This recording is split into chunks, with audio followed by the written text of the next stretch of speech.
प्रश्न नंबर 106 उत्पाद व्यय द्रव्य ने कई पद्धति कहे छे। उत्पाद व्यय અને દ્રવ્ય ને ત્રિલક્ષણ પરિણામ પદ્ધતિ કહે છે। આ ત્રણ લક્ષણ છે, વસ્તુના ત્રણ અંશ છે। એક ઉત્પાદ એ વસ્તુનો અંશ છે, વ્યય એ પણ વસ્તુનો અંશ છે અને દ્રવ્ય એ પણ વસ્તુનો અંશ છે। એક સૂત્ર છે તત્વાર્થ સૂત્રમાં उत्पाद व्यय द्रव्य युक्तम सत કે આ ઉત્પાદ વ્યય અને દ્રવ્ય આ ત્રણેયથી જે સહિત છે એનું નામ સત છે અને સત દ્રવ્ય લક્ષણમ અને સત એટલે સત્તા એ દ્રવ્યનું લક્ષણ છે। ઉત્પાદ અને વ્યય છે એ ક્ષણિક સત છે કારણ કે પર્યાય છે અને દ્રવ્ય છે એ ત્રિકાળ સત્ય છે કારણ કે એ દ્રવ્ય છે।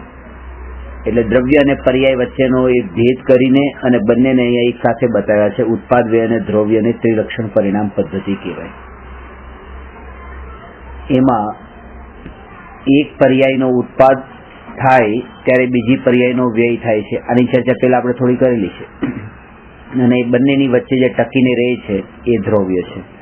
જે મોતીની માળાને હું દ્રષ્ટાંત આપ્યું હતું કે મોતીની માળામાં એક મોતીનો વ્યય થયો તો બીજો મોતી ઉત્પન્ન થયો, બીજાનો વ્યય થયો, ત્રીજાનો ઉત્પાદ થયો, તો પહેલા પછી બીજું મોતી આવે, બીજા પછી ત્રીજું મોતી, ત્રીજા પછી ચોથું મોતી। એ મોતી બદલાય છે પણ દોરો એક જ રહે છે। એ જે મોતી અનેક છે, દોરો એક છે, એવી રીતે ઉત્પાદ વ્યય જે છે એ અનેક છે અને દ્રવ્ય જે છે એ એક છે। અને એ ઉત્પાદ વ્યય અને દ્રવ્ય એ ત્રણેયથી જે યુક્ત છે એનું નામ સત છે, એનું નામ દ્રવ્ય છે। એટલે સત દ્રવ્ય લક્ષણ। प्रश्न नंबर 107 पर्यायनो कर्ता कोण छे?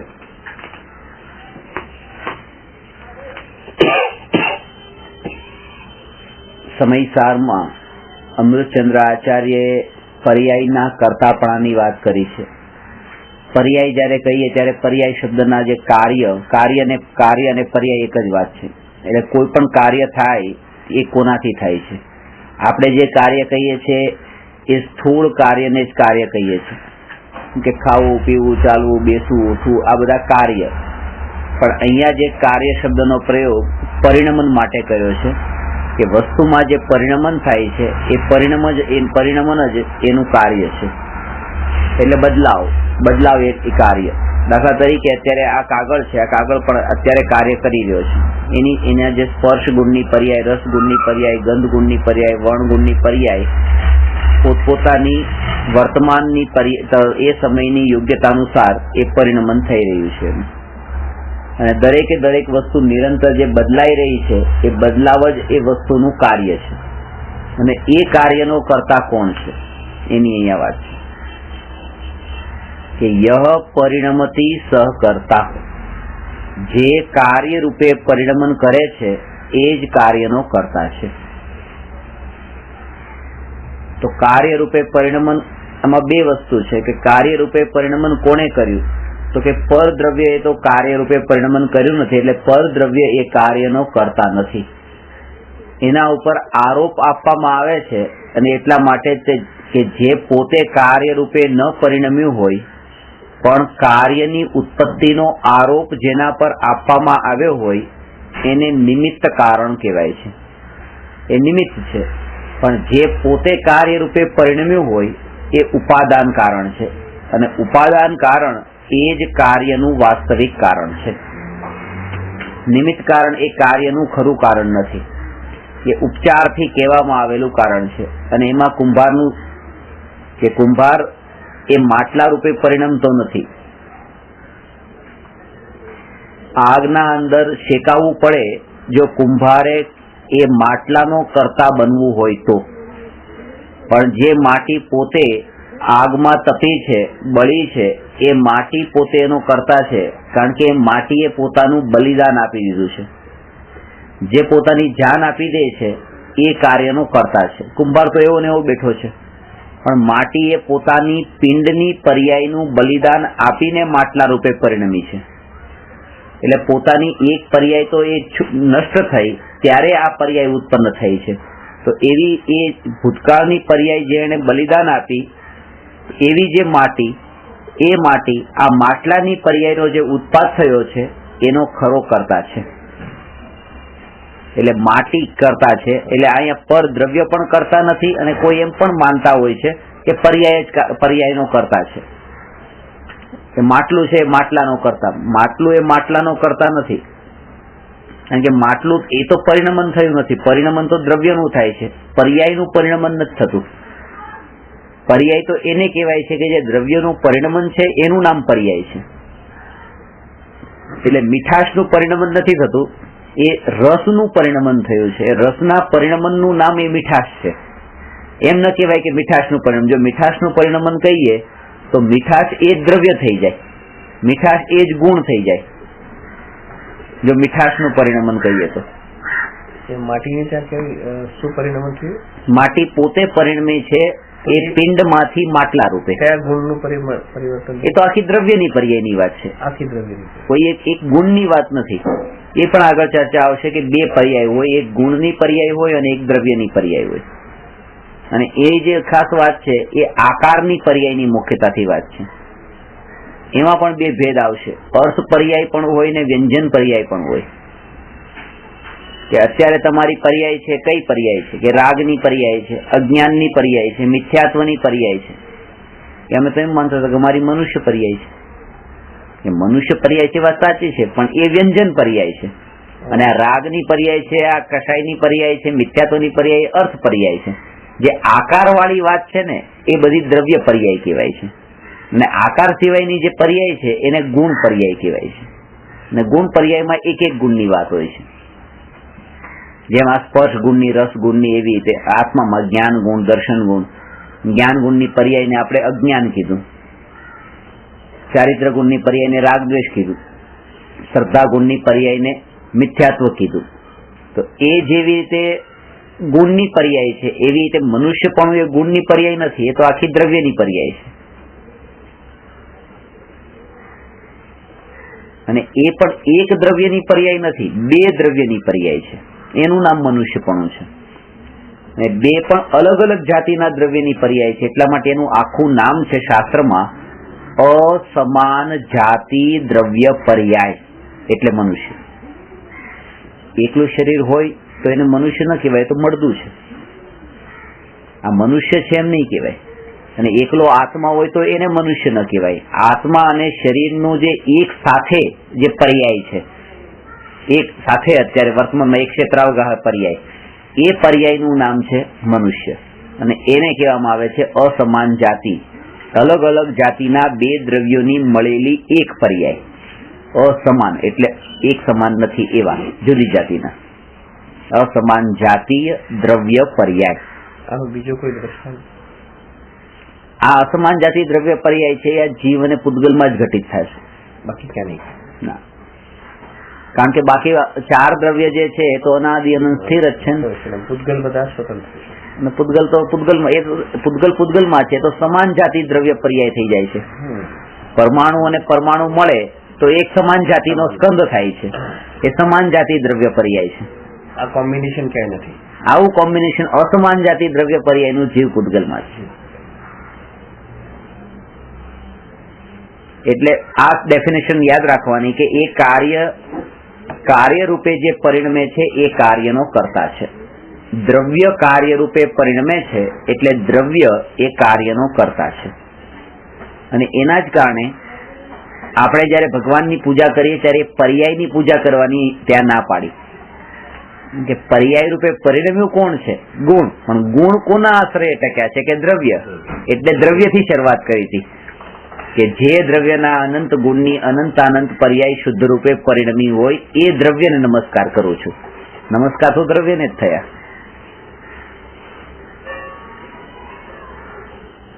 કારણ કે એ દ્રવ્ય કાર્ય રૂપે પરિણમ્યું છે.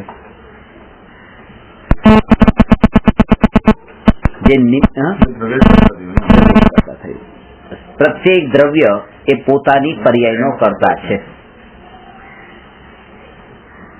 અશુદ્ધ પર્યાયનો કરતા હોય કે શુદ્ધ પર્યાયનો કરતા હોય કે ગમે તે પર્યાય હોય, એ પર્યાયનો કર્તા એ દ્રવ્ય છે. મીઠાશ પરિણમન થાય ખટાશમાં, તો ત્યાં બસ મીઠાશ પરિણમિત થઈ ખટાશ રૂપે, તો ત્યાં પણ રસગુણ જે છે ત્યાં દ્રવ્ય નહીં લેવાનું. રસગુણ, પણ એ રસગુણ પણ કોના આશ્રય કે પૂતગલના આશ્રય ટક્યો છે, એટલા માટે પૂતગલ દ્રવ્ય તે ખટાશનો કરતા છે, ત્યાં દ્રવ્યની જ વાત લેવાની.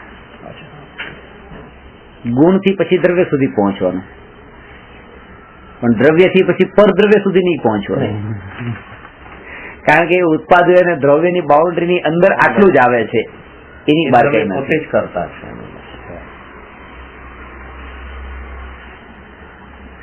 અને એટલા માટે કહેવાય છે આ ઉત્પાદન અને દ્રવ્ય એ દ્રવ્યની અંદર જ થાય છે, એની બહાર થતા નથી. એટલે બાજુમાં તીર્થંકર ભગવાનના પગ જમીનને સ્પર્શતા નથી, એ તો તમને ખબર છે.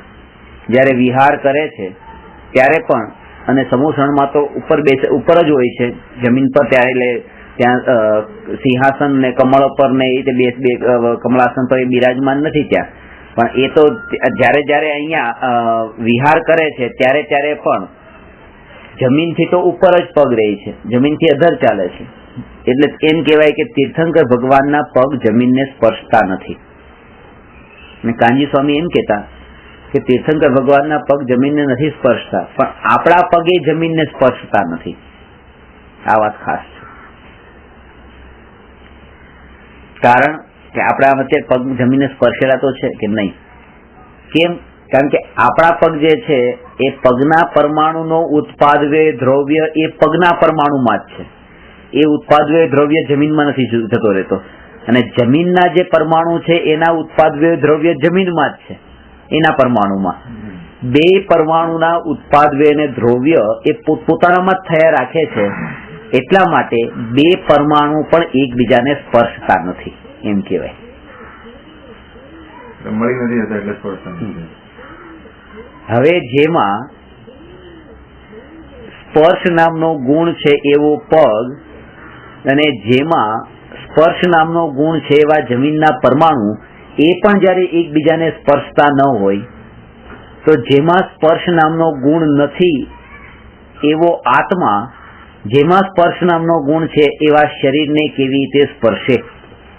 એટલે આત્મા આજ સુધી શરીરમાં રહીને પણ શરીરને સ્પર્શ્યો નથી, જુદો છે. અને એવો જુદો છે, અને તેમ છતાં જુદો અનુભવ થતો નથી, એટલા માટે જ વર્તમાનમાં આપણને મિથ્યાત્વ કહેવાય છે.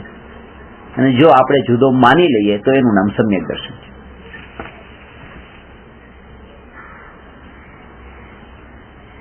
કોઈ આપણે આદત પડી ગઈ છે અશુદ્ધિમાં જીવવાની, એટલે જ્યારે પણ ચર્ચા કરીએ બસ હું તો બહુ પાપી છું, હું તો બહુ પાપી છું, મેં તો ઘણા પાપ કર્યા છે, ઘણા, એમ કરીને આપણે એનાથી આગળ, એનાથી ઉપરનો વિચાર નથી કરતા કંઈક, બસ. અને આટલો વિચાર કરવાથી તો પાપી જ રહીએ છીએ, એનાથી ઉપર નથી આવતા. જયારે એ વિચાર કરીએ છીએ કે એક સ્વભાવ એવો પણ છે આત્માનો કે જે શુદ્ધ ને નિર્મળ જ છે, જે ભગવાન સ્વરૂપ જ છે, એ દૃષ્ટિમાં લઈએ તો આજે પર્યાયમાં જે પડેલા પાપ છે એ ઓટોમેટિક દૂર થઈ જાય છે. પણ એકવાર માને તો, જેને સીધી ભાષામાં એમ કહેવાય કે સમ્યક દર્શન પ્રગટ થઈ જતા જ મુનિ ધર્મ અંગીકાર થાય છે. જયારે માને કે હું ભગવાન છું, એનું નામ સમ્યક દર્શન છે, એનું નામ ચોથું ગુણસ્થાન છે, તો પાપ ઓટોમેટિક છૂટે છે, પછી ચારિત્રના અંદર પણ પલટો આવી જાય છે. પણ હું તો પાપી છું, મેં ઘણા પાપ કર્યા છે, ને હવે હું તો મુક્ત કેવી રીતે થાવ, ને અહીંયા અજ્ઞાનથી અંધ થઈ ગયો છું, ને એવી રીતે જો વિચાર કરે, દ્રષ્ટિ બદલાવવાની જરૂર છે. દ્રષ્ટિ બદલાવવાની જરૂર છે. અને હકીકત તો એ છે, જેને તો મિથ્યાત્વ કીધું છે પાછું, આના કારણે તો હું મિથ્યા દ્રષ્ટિ છું. શું? કે હું પોતાને પાપી માનું છું, એટલે એ જ મિથ્યાત્વ છે. એ ભૂલ કર, એ જયારે પાપી માને છે ત્યારે એને એવો અહેસાસ થતો જ નથી કે આમાં પણ મેં કઈ પછી ભૂલ કરી છે, કે આજ સુધી મેં બહુ પાપ કર્યા, બસ બહુ પાપ કર્યા. હવે આમ હાથ જોડે ત્યારે તેને એમ લાગે છે કે જે પાપ કર્યા એ બધી ભૂલ હતી, અને અહીંયા આવે છે કે બરાબર કરી રહ્યો છું. મને એમ નથી લાગતું કે આ પાપ કર્યા એ પણ જે માફી માંગુ છું એ પણ એક ભૂલ છે.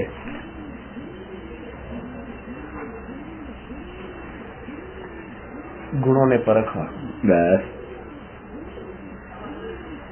કે મેં આજ સુધી પાપ કર્યા નથી, હું શુદ્ધ જ છું.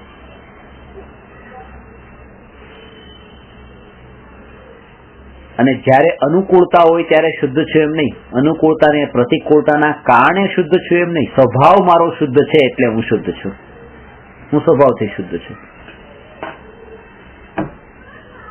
જે શુદ્ધતા ઉપર દ્રષ્ટિ કરે છે શુદ્ધ થાય છે, જે અશુદ્ધતા ઉપર દ્રષ્ટિ કરે છે અશુદ્ધ થાય છે. ચલી પર્યાય.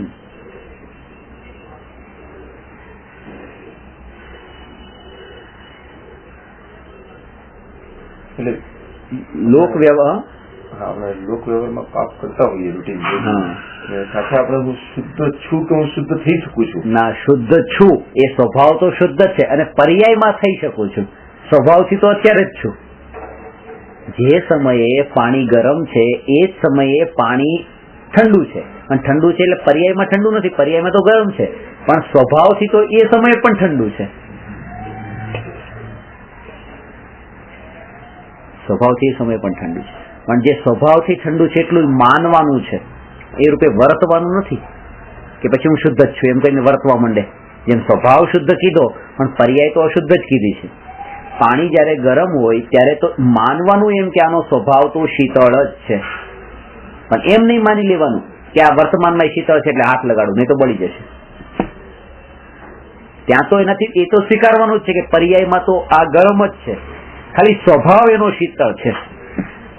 એવી રીતે કોઈ અશુદ્ધ પર્યાયના કાળે સ્વભાવ શુદ્ધ હોવાના લીધે પર્યાયમાં પણ પોતાને શુદ્ધ માની લે તો નિત્યાભાસી થઈ જશે, તો વધારે ઘોર અજ્ઞાની થશે, નરકની ગોદમાં જશે. પણ એ માનવાનું છે કે પર્યાયથી તો અશુદ્ધ છું પણ સ્વભાવથી શુદ્ધ છું, અને સ્વભાવને જોર આપવાનું છે, પર્યાય ઉપરથી દ્રષ્ટિ હટાવવાની.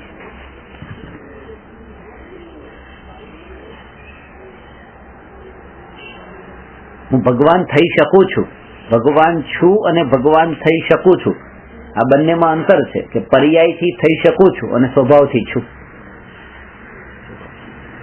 સિંહનું બચ્ચું બકરાના ટોળાના અંદર મળી ગયું છે અને પોતાને બકરું માની બેઠા છે, હું બકરી જ છું, બકરી જ છું, બકરી જ છું, બસ એમ જ માને છે. તો એને હવે સિંહ થવાનું છે કે સિંહ થવા નથી? સિંહ તો છે જ, તે મોટો થઈ ગયો છે બકરાના ટોળામાં રહીને, એ સિંહ જ છે. તો પછી હવે કઈ કરવાનું નથી કે ના, કરવાનું તો છે પાછું, કારણ કે માનતો નથી હજી, એ ભૂલ છે. અને કોઈ એવી ગર્જના સાંભળે સિંહની અને તરત જ ખબર પડે, અરે આ તો મારી ગર્જના છે, આ હું છું સિંહ, હું આ બકરો નથી. એ અવાજ સાંભળતા એને અહેસાસ થઈ જાય છે, એક પળમાં માન્યતા પલટે છે કે હું આ છું. ભગવાનને જોતા તરત જ ખબર પડી કે હું આ પામર નથી, હું આ ભગવાન છું. તરત જ અહીંની માન્યતા પલટાઈ ગઈ કે આજથી હવે હું પોતાને પામર નહીં માનું, હું ભગવાન માનીશ.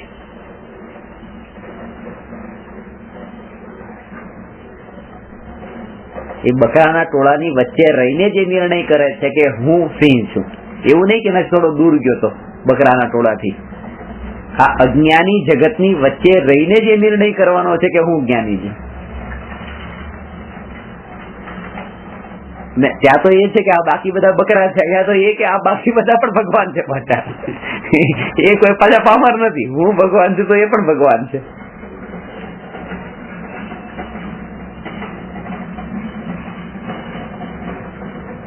એ વાત થઈ. પર્યાયનો કર્તા કોણ છે? પ્રત્યેક દ્રવ્ય પોતાની પ્રત્યેક પર્યાયનો કર્તા છે.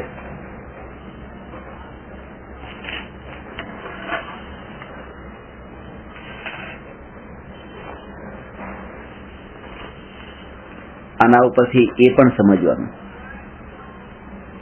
મોક્ષ થાય છે તો મોક્ષ કોના કારણે થાય છે? સાચા દેવશાસ્ત્ર ગુરુના કારણે મોક્ષ થાય છે કે નહીં? કર્મનો નાશ થાય એટલે આત્માનો મોક્ષ થાય એમ પણ નહીં. કે કર્મનો નાશ થાય તો કર્મ એ કયું દ્રવ્ય? એ પૂદગલ દ્રવ્ય. અને મોક્ષ એ કયું દ્રવ્ય? એ જીવ દ્રવ્યની શુદ્ધ પર્યાય, પૂર્ણ શુદ્ધ પર્યાય. તો પૂદગલ દ્રવ્ય ને જીવની પર્યાયનો કરતા માનવો એ કેટલી મોટી ભૂલ. અહીંયા તો કે છે કે મને જે રાગ દ્વેષના ભાવ થાય છે એ પણ કર્મથી નથી થતા, એ પણ મારી નબળાઈથી થાય છે. તો જયારે અશુદ્ધિનો ભાવ એ કર્મ નિમિત્ત છે, અશુદ્ધિનો જે ભાવ છે એમાંય કર્મને જયારે નથી લીધું તો મોક્ષ જેવી પૂર્ણ શુદ્ધ પર્યાયમાં કર્મના કારણે કેમ કહેવાય? એમ ત્યાં પણ એ લેવાનું કે દ્રવ્ય જેનો કરતા છે મોક્ષની પર્યાયનો, કર્મનો નાશ પણ નિમિત્ત છે. સાચા દેવ શાસ્ત્ર ગુરુ એ બહિરંગ નિમિત્ત છે અને કર્મોનો નાશ એ અંતરંગ નિમિત્ત છે અને આત્મા એ એનું ઉપાદાન કારણ છે જેનું મોક્ષ થયો છે, કારણ કે એ મોક્ષની પર્યાય રૂપે પરિણમ્યો છે. એ આત્મા છે, બીજું કોઈ નહીં.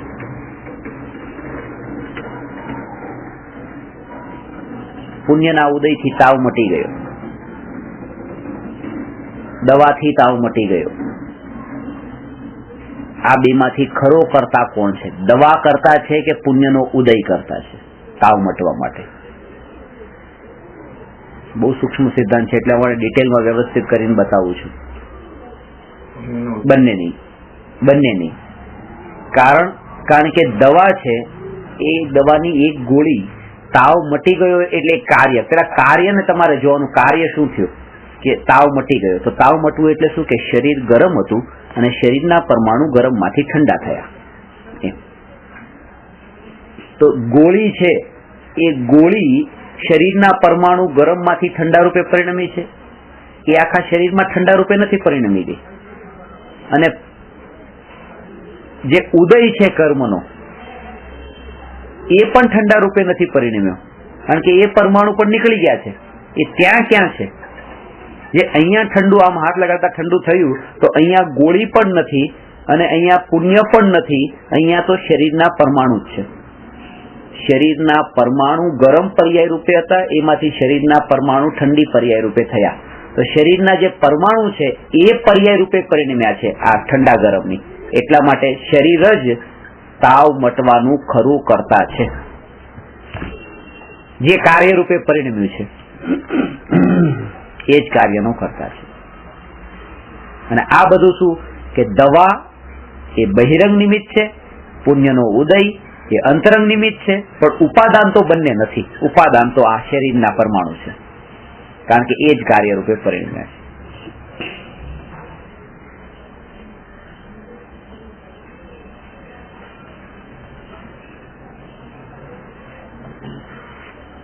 જો સમય આવે પાછું વિસ્તારથી આનું ડિટેલમાં લેતા જઈશું.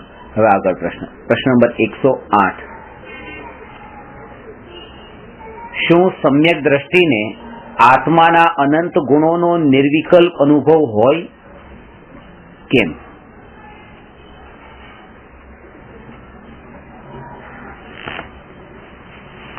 સમ્યક દ્રષ્ટિને આત્માના અનંત ગુણોનો નિર્વિકલ્પ અનુભવ હોય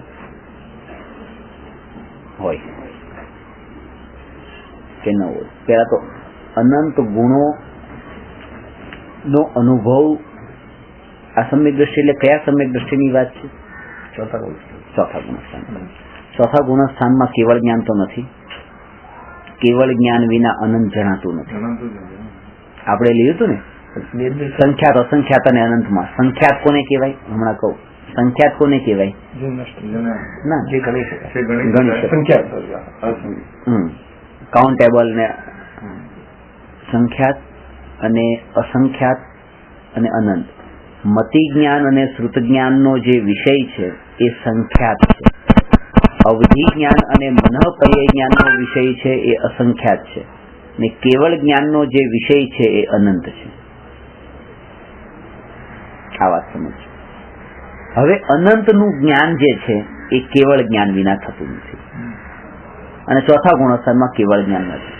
તો સમ્યક દ્રષ્ટિને આત્માના અનંત ગુણનો અનુભવ ન હોય. જો અનંત ગુણોનો અનુભવ ન હોય તો પછી અનુભવ અધૂરો રહી ગયો. એ અનુભવને ને ભગવાનના અનુભવને સમાન કેમ કીધો? અધૂરો અનુભવ હોય, અમુકનો કરે, અમુક ગુણોનો અનુભવ કરે અને અમુક ગુણોનો અનુભવ ન કરે તો અનુભવ પૂર્ણ અનુભવ તો ન થયો ને.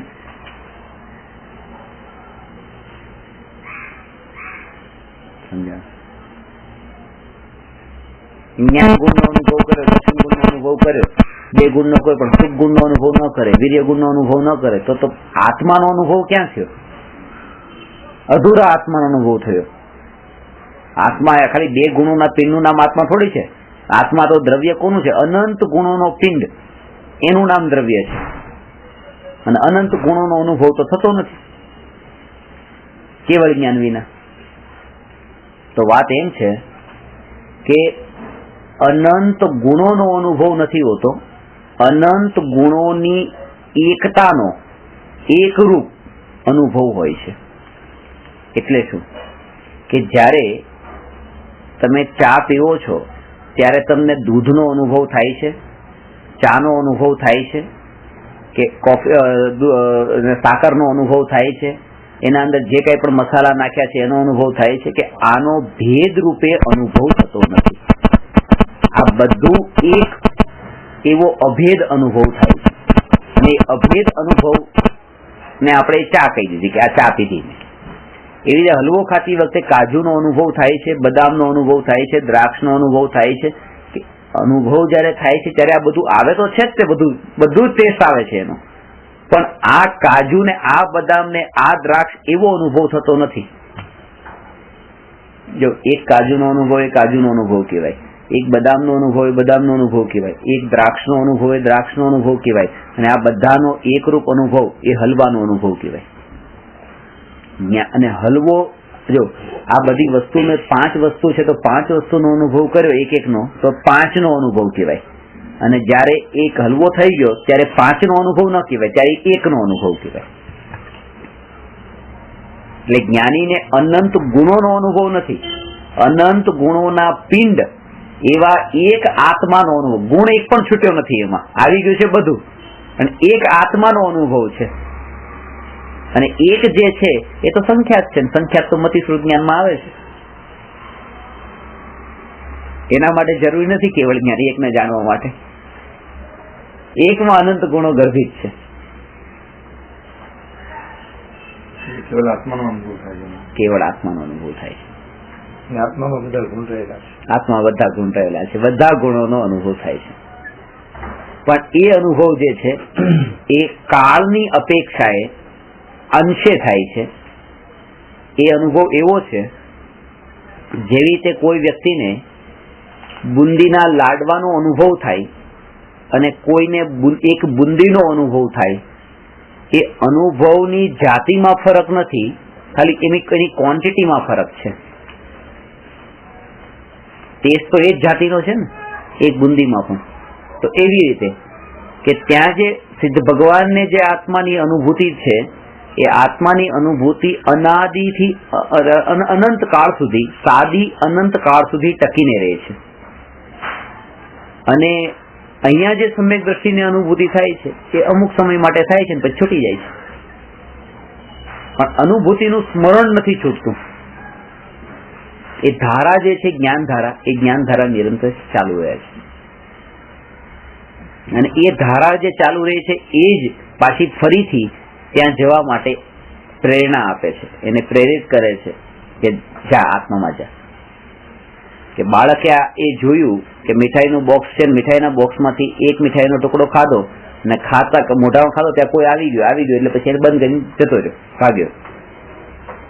હવે એક મીઠાઈ પતી ગઈ, પેટમાં જતી રહી. હવે જીભ ઉપર મીઠાઈ કઈ નથી, પણ મીઠાઈનો અનુભવ નથી, પણ અનુભવનું સ્મરણ હજુ પણ છે.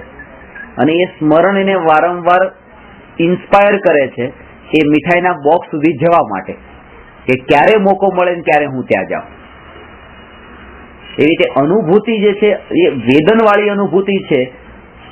અનુભૂતિ પ્રત્યક્ષ સ્વસંવેદન વાળી અનુભૂતિ એ તો ત્યાં અમુક સમય માટે જ છે, એ કન્ટિન્યુઅસ નથી. કે એ અનુભૂતિ જો કન્ટિન્યુઅસ રહે, અંતર્મુહૂર્ત પણ રહી જાય તો કેવળ જ્ઞાન થઈ જાય. સમ્યક દર્શન જે છે એ ધારા રૂપે રહી છે. સમ્યક દર્શનનો અર્થ એ છે કે જે અનુભવ થયો છે એ અનુભવ સંબંધી પ્રતીતિ. હવે માન્યતામાં એ આવ્યું, જેમ હવે એને માન્યતામાં ખબર છે કે એ મીઠાઈ છે સુખરૂપ છે, એ સુખરૂપ છે એવી જે માન્યતા એ એને ઓલવેઝ છે. ચોથા ગુણસ્થાને અને એ ક્યારે આવે છે, આ બધા ઘરના ક્યારે આ જાય, ક્યારે આડાવડા થાય, ક્યારે હું આનો અનુભવ કરું. જ્ઞાનીને પણ એવું હોય કે શિષ્ય જ્ઞાન લેવા માટે આવે છે, ક્યારે જલ્દી જાય, ક્યારે હું મારામાં અનુભવ કરી લઉં. એ અનુભવનું સ્મરણ છે, યાદ કરાવે છે કે મારે અંદર જવું છે, મારે અંદર જવું છે.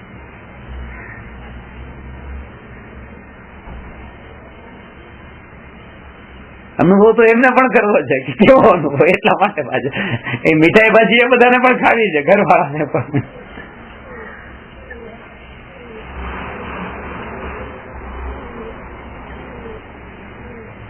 સમજાવ્યું આ પ્રશ્ન? શું સમ્યક દ્રષ્ટિને આત્માના અનંત ગુણોનો નિર્વિકલ્પ અનુભવ હોય? નિર્વિકલ્પ વાત છે ને. અમૃતચંદ્ર આચાર્ય આત્મખ્યાતિ ટીકામાં એક વાત લખી છે, જ્યારે આત્માની નિર્વિકલ્પ અનુભૂતિ થાય છે ત્યારે નયોની લક્ષ્મી ઉદય પામતી નથી, પ્રમાણ અસ્તને પ્રાપ્ત થાય છે અને નિક્ષેપોનો સમૂહ ક્યાં ચાલ્યો જાય છે એની અમને ખબર નથી. અધિક શું કહીએ, દ્વૈત જ પ્રતિભાસિત થતું નથી.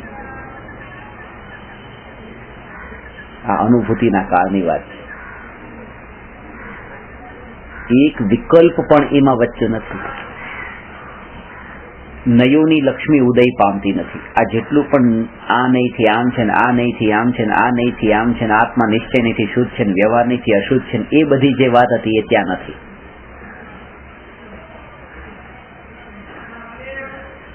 ગોળ છે નિશ્ચય નહીંથી મીઠો છે કે વ્યવહાર નહીંથી મીઠો છે? અરે સ્વભાવથી મીઠો છે. આમાં આ નહીં ને આ નહીં ની શું જરૂર છે? એનો સ્વભાવથી. જયારે અનુભૂતિ થાય છે ત્યારે સ્વભાવથી જોવે છે. આ નહીંથી આમ ને આ નહીંથી આમ એ બધું છૂટી જાય છે. અનુભૂતિ જ ન થાય. અનુભૂતિના કાળે આ નયો જે છે, નયો તો અનુભૂતિ સુધી જવા માટેના એને સાધનો હતા. એનું ઝાડનું દ્રષ્ટાંત આપ્યું હતું ને કે તમે નીચે છો અને ઉપર તમારે ચંદ્રમા જોવો છે, તમને બતાવ્યું એ જો ચંદ્રમા દેખાય છે એના નથી દેખાતો, ક્યાં છે કે આ ડાળી ઉપર જો, આ જે પાતળી ડાળી છે ને એની બાજુમાં જો, બતાવ્યું. આ પાતળી ડાળી પેલા બતાવી કે દેખાય છે કે હા, હવે જો એની પાછળ છે, ત્યાં દેખાઈ ગયો ચંદ્રમા, દેખાઈ ગયો. આ પાતળી ડાળી જો કે હવે શું કામ જોવાની? જે કામ હતું ચંદ્રમાને જોવાનું એ કામ સુધી પહોંચવા માટે આ સાધન હતું, એ સાધ્ય મળી ગયું, આ ડાળી છૂટી ગઈ. પછી આ નયોની લક્ષ્મી ઉદય પામતી નથી એટલે એ તો બધા સાધનો છે. પ્રમાણ એ સાધન છે, નિક્ષેપ એ સાધન છે. એ બધાની વિસ્તૃત ચર્ચા તો આગળ આવશે. નહીં કેટલા પ્રકારના, કેવા કેવા, પ્રમાણ કેટલા પ્રકારના, નિક્ષેપ કેટલા પ્રકારના, પણ આ ત્રણેયને એક શબ્દમાં એ કહેવાય આત્માને ઓળખવાના સાધનો છે.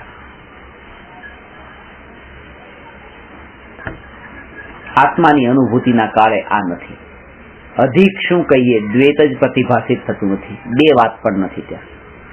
બે દ્વૈત એટલે બે. એ બે હોય તો ડ્યુઆલિટી થાય અને એના અંદર આ કે આ કે આ તો વિકલ્પ થાય, નિર્વિકલ્પ ન થાય. આ કે આ એ વિકલ્પનું કારણ બને છે. એ સમયે બીજો કોઈ વિકલ્પ નથી હોતો. રસગુલ્લો ખાતી વખતે એક નાનકડો વાળ પણ રસગુલ્લાની અંદર મળેલો હોય અને રસગુલ્લાની સાથે ગળામાં અટકી ગયો તો જ્યારે આપણે રસગુલ્લું મોઢામાં ચાખીએ છીએ મૂકીને ત્યારે એ વાળ ખટકે છે, આમ ખટકે છે તો આ રસગુલ્લાની મીઠાશનો આનંદ નથી આવતો, કારણ કે ત્યાં બે વસ્તુ થઈ ગઈ, એક રસગુલ્લું ને એક વાળ. એટલે રસગુલ્લા સિવાયની આટલી એવી પણ નાનકડી બીજી વસ્તુ જો એની સાથે હોય તો આનો જે રસગુલ્લાનો મીઠાશનો આનંદ છે નથી આવવા દેતો.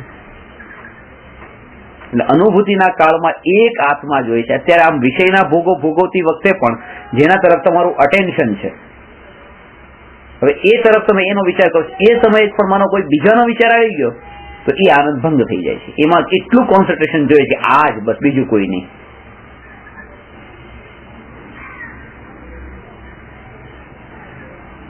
કામ સેવનમાં માનો પત્નીનો વિચાર આવે છે, પત્નીનો વિચાર આવે પણ પત્નીનો વિચાર કરતી કરતી કરતી એ જ વખતે કોઈ બીજી સ્ત્રીનો વિચાર આવે તો અહીંનો આનંદ નહીં આવે, અને કોઈ બીજીનો વિચાર આવતો હોય તો પણ આનંદ આવશે, પણ એ સમયે પાછો આનો વિચાર ન આવવો જોઈએ. જે સમય ઉપયોગ પલટ્યો કે તરત અહીંનો આનંદ ખંડિત થઈ ગયો. એ કાળે તો એક જ હોય, બે નહીં. પછી આ હોય કે પર હોય પણ એક જ વિષય હોય એ વખતે. વિધિ તો અનુભૂતિની પણ એક જ છે કે અનુભૂતિમાં પણ એક જ વિષય હોય તો એનો આનંદ આવે, નહીં તો વિકલ્પ થાય.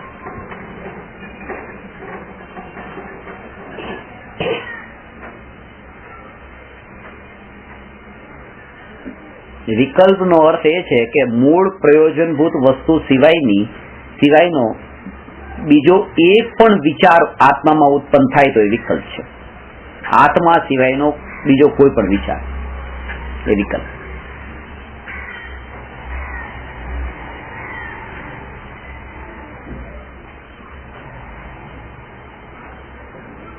કોઈ સ્ત્રીને સ્તન કેન્સર થાય, ડોક્ટર ઓપરેશન કરે છે, તો ઓપરેશન કરતી વખતે એ પૂરેપૂરું ધ્યાન રાખે છે કે આ ગાંઠ અહીંયા છે, આને આ રીતે દૂર કરવી છે, બધે એનાથી કટ કરે છે બધું. એ સમયે એની દ્રષ્ટિમાં એક સમય માટે પણ જો એવો વિકલ્પ ઉત્પન્ન થાય કામ વિકારનો, આ ઓપરેશન ન કરી શકે. એને એ વિકલ્પ જ નથી. એ જો વિકલ્પ ઉભો થાય તો આની જે સ્થિરતા છે એ રહેતી નથી.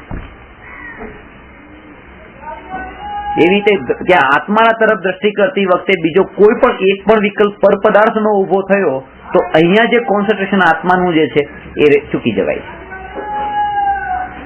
એટલે એકની મહિમા બતાવી છે. આ વાત યાદ આવે ને પેલી જે તમે કહો સ્ટોરી, આમ ને આ પાંચે મોટી ભેગી થઈને વધારે લાકડીનું સ્ટ્રોંગ થાય, સ્ટ્રોંગ નથી થતું. આ એકમાં આ સ્ટ્રોંગનેસ એમાં છે, કારણ કે એમાં અનંત ગુણોની એકતા છે. એટલે 12 ભાવના લઈ ને હું એક છું, એક નથી, અનંત ગુણોનો પિંડ એવો એક છું. સંગઠન છે મારામાં, એકલો ક્યાં છું? અનંત ગુણનો પિંડ કીધો તો ત્યાં પછી તમે કરોડોપતિ છો એ કહેતા પછી ત્યાં અપમાન લાગે. મને કરોડપતિ કીધો એ અપમાન લાગે. અબજોપતિ કહું તો તમને અપમાન લાગવું છે. કોઈ પણ આમ કે અમારું અપમાન કર્યું. અનંત પતિને અબજોપતિ કેવો અપમાન જ છે ને. અનિલ અંબાણી એમ કહીએ કે ભાઈ આ લાખોપતિ છે તો અપમાન છે, એનું સન્માન થોડું છે.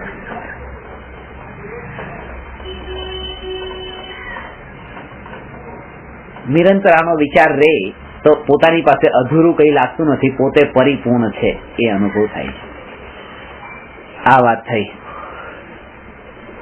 બાકી નિર્વિકલ્પ અનુભૂતિના સંબંધમાં બીજી પણ વાત છે જે આના અંદર આ ક્ષણિકનો બોધ નિત્યના અનુભવમાં આગળ બતાવી છે કે નિર્વિકલ્પ અનુભૂતિના કાળે વિચાર હોય કે ન હોય, તો એ પણ બતાવ્યું છે કે નિર્વિચાર થવાનું નામ નિર્વિકલ્પ દશા નથી.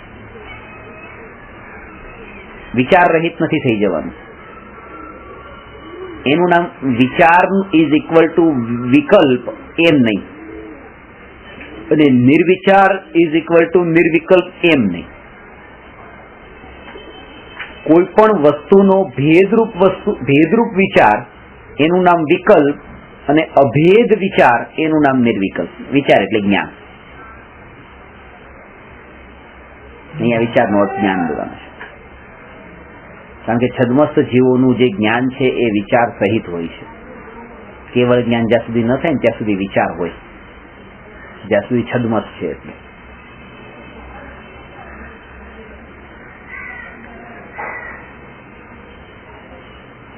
પ્રશ્ન નંબર 109, સમવાય કેટલા હોય છે નામ બતાવો.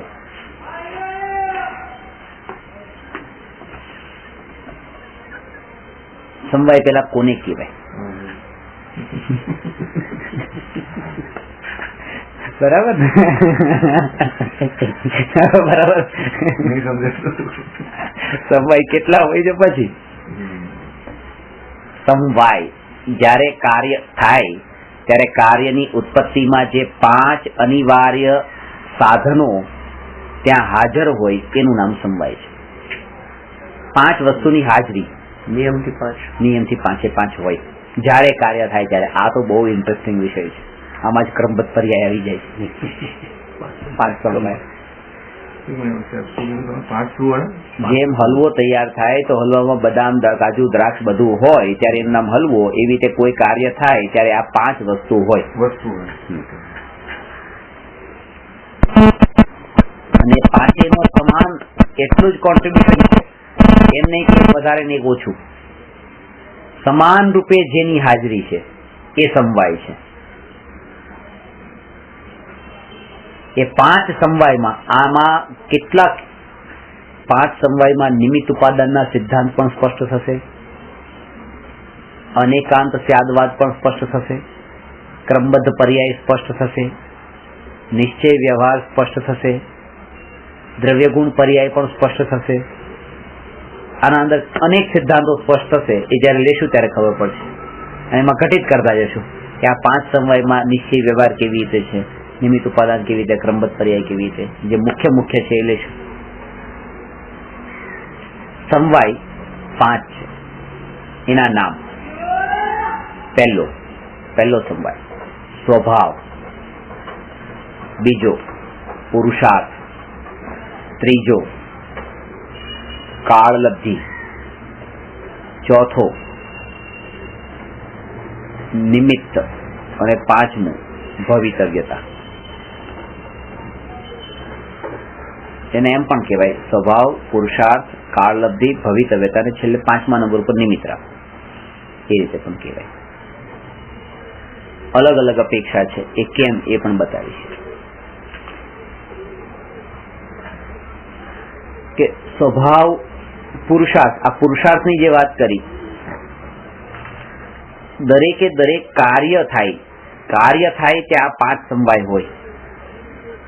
તો ગોળ મીઠામાંથી ખાટો થયો તો એમાં પણ સ્વભાવ હોય, એમાં પુરુષાર્થ કરે ગોળમાં અંદર શું પુરુષાર્થ? અહીં આ 5 સમવાય એ બતાવે છે કે પ્રત્યેક દ્રવ્ય પુરુષાર્થ કરી રહ્યા છે. કારણ કે પ્રત્યેક દ્રવ્યમાં નિરંતર કાર્ય થઈ રહ્યું છે. જે કાર્ય થઈ રહ્યું છે જેનો પુરુષાર્થ છે. દ્રવ્ય એટલે પૂતગલ પણ થઈ જાય.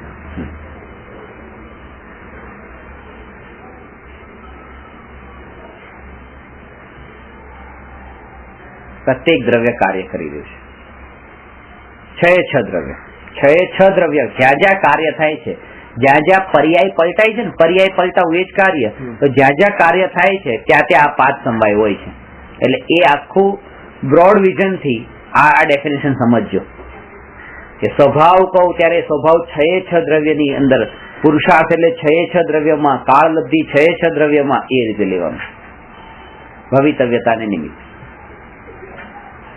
સ્વભાવ એટલે શું?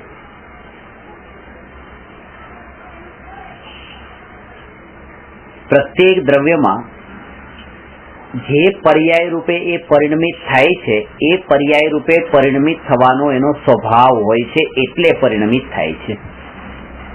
જો સ્વભાવ ન હોય તો એ પરિણમિત એ રીતે થાય જ નહીં.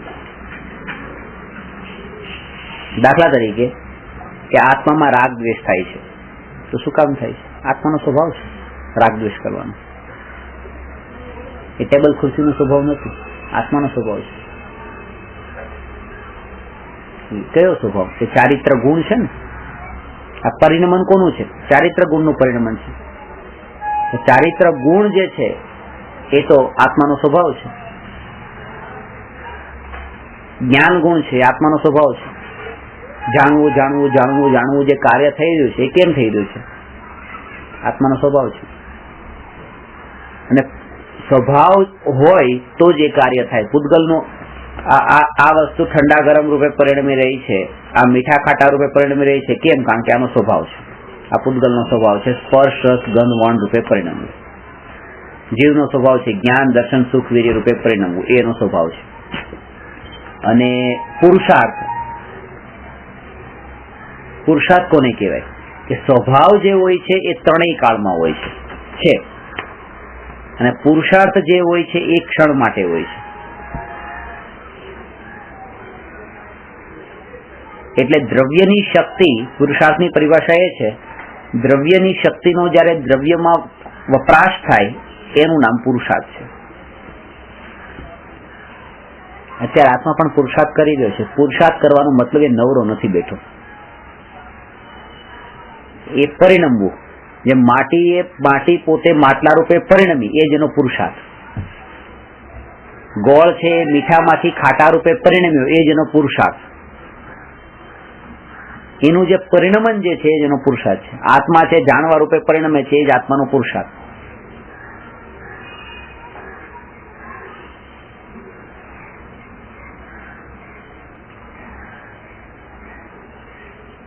પછી છે કાળલબ્ધિ. શક્તિ તો છે સમ્યક દર્શન પ્રાપ્ત કરવાની, એ સ્વભાવ છે આત્માનો. સમ્યક દર્શનના દ્રષ્ટાંતથી લઈએ. સમ્યક દર્શન પ્રગટ કરવું આત્માનો સ્વભાવ છે. શું સ્વભાવ છે કે શ્રદ્ધા નામનો ગુણ છે ને, શ્રદ્ધા ગુણ છે, એ શ્રદ્ધા ગુણ એ થયું સ્વભાવ. કારણ કે એ શ્રદ્ધા ગુણ સમ્યક દર્શન રૂપે પરિણમે છે. સ્વભાવ 3 કાળમાં હોય છે, શ્રદ્ધા ગુણ 3 કાળમાં હોય છે. બપોરે 12 વાગે શ્રદ્ધા ગુણ સમ્યક દર્શન રૂપે પરિણમે મિથ્યા દર્શનથી. મિથ્યા દર્શનથી સમ્યક દર્શન રૂપે પરિણમે. એ જે સમ્યક દર્શન રૂપે પરિણમન થયું એ શ્રદ્ધા ગુણનું મિથ્યાત્વમાંથી સમ્યક રૂપે પરિણમન થયું, એ જ એનો પુરુષાર્થ. એ જ પુરુષાર્થ પરિણમન થયું આ સમ્યક દર્શન રૂપે એ પુરુષાર્થ. ને 12 વાગે જ થયું, 11 વાગે ન થયું. શક્તિ તો હતી પહેલા અનાદિકાળથી. આ ટાઈમે જ કેમ થયું? કારણ કે એ કાળલબ્ધિ આ કાળે આવી. એ કાળલબ્ધિ નામનો સમવાય.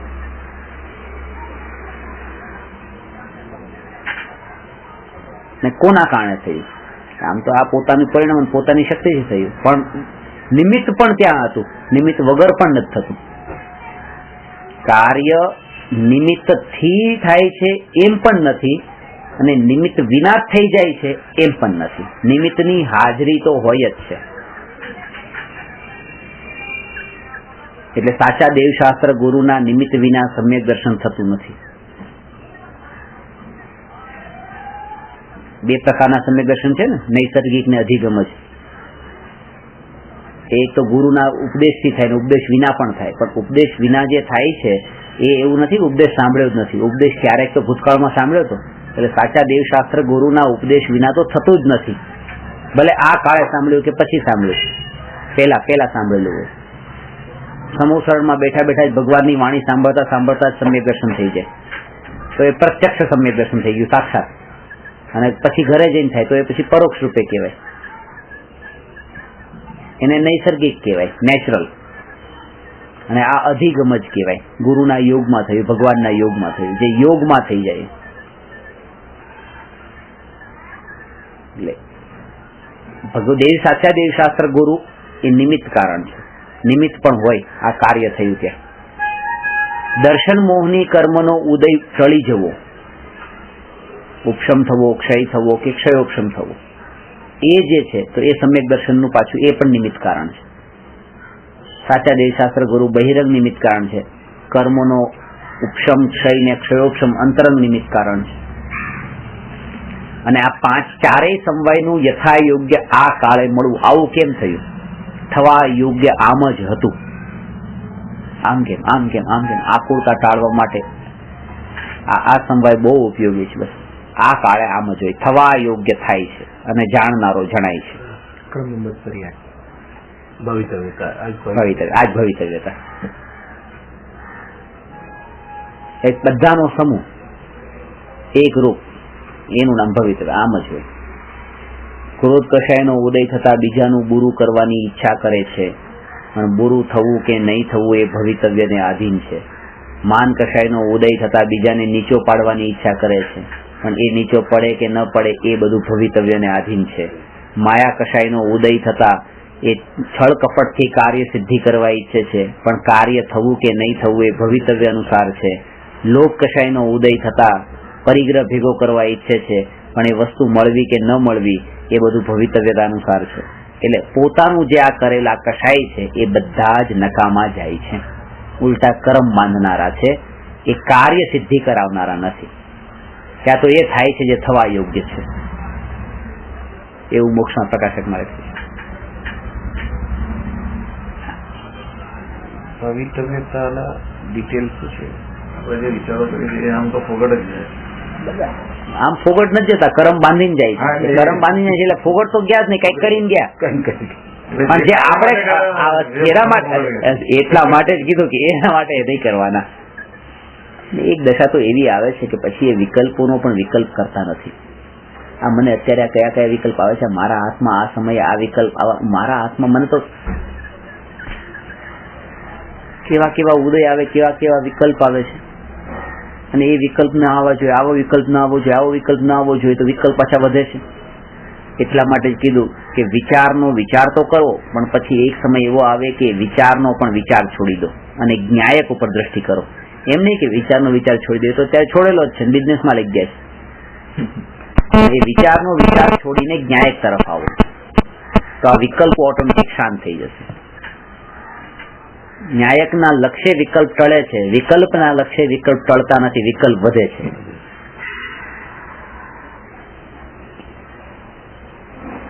એનો કરતા હું નથી. કર્મનો ઉદય આવ્યો છે, વિકલ્પ થયો છે, કર્મનો ઉદય આવ્યો છે, વિકલ્પ થયો છે. જાત જાતના વિચારો આપણને આવતા હોય, ક્યારે આમ વિચાર્યું પણ ન હોય એવા વિચાર આવી જાય કે આવો તો વિચારે નતો કર્યો, આ વિચાર કેમ આવ્યો? આવે છે. એનો કેમ વધારે વિચાર ન કરો? જેમ વસ્તુઓ આપણે પાસે આવે ને જાય એમાં શું એના વધારે વિચાર, એના વધારે શું, એનો એક વિચાર પણ નથી કરતા. રસ્તામાં જતા એને દુકાન જોઈએ છે, ગાડી ચાલે છે, આ દુકાન જોઈએ, આ દુકાન જોઈએ, આ દુકાન છે, આ દુકાનનો વિચાર, આ દુકાનનો વિચાર આપણે કરતા જ નથી. આપણે શું લેવા દેવા? આપણે આપણું કામ કરે, એ આવે છે ને જાય છે. એવી રીતે આ વિકલ્પો પણ એવી રીતે ધારા પ્રવાહથી નવા નવા નવા નવા આવતા હોય, જતા હોય, આવતા હોય, જતા હોય. આ ઠીક છે. હા ઠીક છે. હા ઠીક છે. અમે ભવિષ્ય ઠીક. જયારે ભગવાને કીધું કે દરેક પર્યાય ક્રમબદ્ધ છે, તો આમાં આ પર્યાય પણ આવી ગઈ ને, આને બાકી નથી રાખી, બધી પર્યાય. તો પછી સાહેબ આપણો પુરુષાર્થ ન્યાય, આના ઉપર ધ્યાન નહીં આવે, ન્યાય ઉપર આવવા, એ જ પુરુષાર્થ. એનું પણ આઈ ડોન્ટ કેર, બસ આ વિકલ્પ થાય તો હું ન્યાય ન્યાય ન્યાય ન્યાય ન્યાય. તો એક પ્રશ્ન થશે, તો પછી પુરુષાર્થ આ વિકલ્પ ને ટાળવા માટે આ જ વિકલ્પ થાય નહીં, પછી તમને વિકલ્પ જ ન થાય. હા એ બરાબર. આને વિચારવા જ નથી, આન્સર તો પછી શું લક્ષ્ય જ નથી આપવાનું, લક્ષ્ય જ નથી આપવાનું. રસ્તા પરની દુકાનનો વિચાર નથી આવતો કે મારી છે કે એમાં શું ફેરબદલ કરી આવવાનું. તરત જ કોઈ દોસ્તની દુકાન આવે ત્યારે વિચાર આવી જાય. ત્યાં ફેરબદલ કરવાનો તો વિચાર નથી આવતો. નહીં, ફેરબદલ નહીં, પણ ત્યાં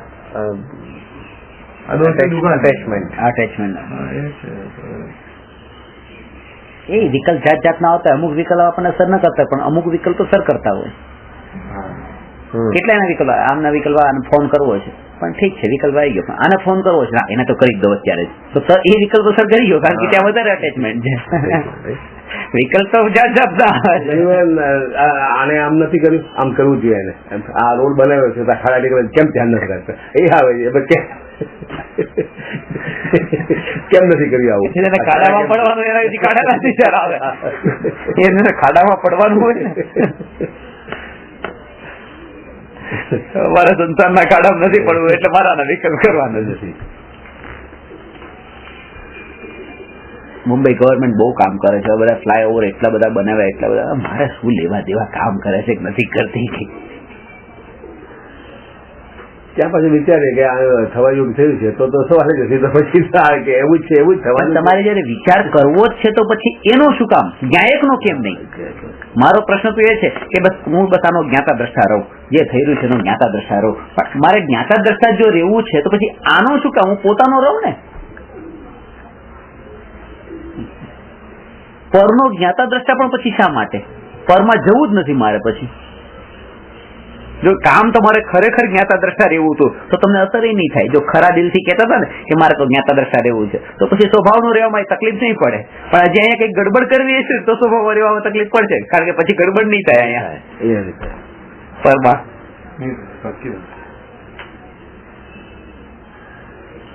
એટલે પેલા એ નિર્ણય કરી લો કે હું જ્ઞાતા દ્રષ્ટા છું અને સ્વભાવનો જ્ઞાતા દ્રષ્ટા મારે રહેવાનું છે, ત્યારે તો જ્ઞાતા દ્રષ્ટા જ રહેવું છે, એ નિર્ણય કરવો.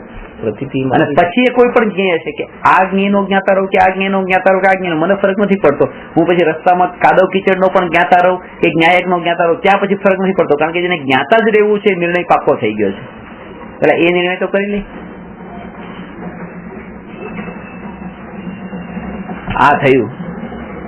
સમવાયનું હજી બાકી છે, એનું ડિટેલમાં હવે અલગ અલગ એક્ઝામ્પલથી આવતી વખતે બતાવી છે. ભવિતવ્ય જે છે આ વર્ડ, ભવિતવ્યતા કહેવાય, હોનહાર કહેવાય, થવા યોગ્ય થયું એમ કહેવાય, આ બધા એના અલગ અલગ નામ છે. નિયતિ, નિયત, થવા યોગ્ય, ભવિતવ્યતા, હોનહાર, એની હોનહાર જ એવી છે. એટલે ભવિતવ્યતા આ વર્ડ સંસ્કૃત નહીં, સંસ્કૃત અને ગુજરાતીમાં વપરાય છે. અને હવે તમે વાપરશો તો મારવાડીમાં ચાલુ છે.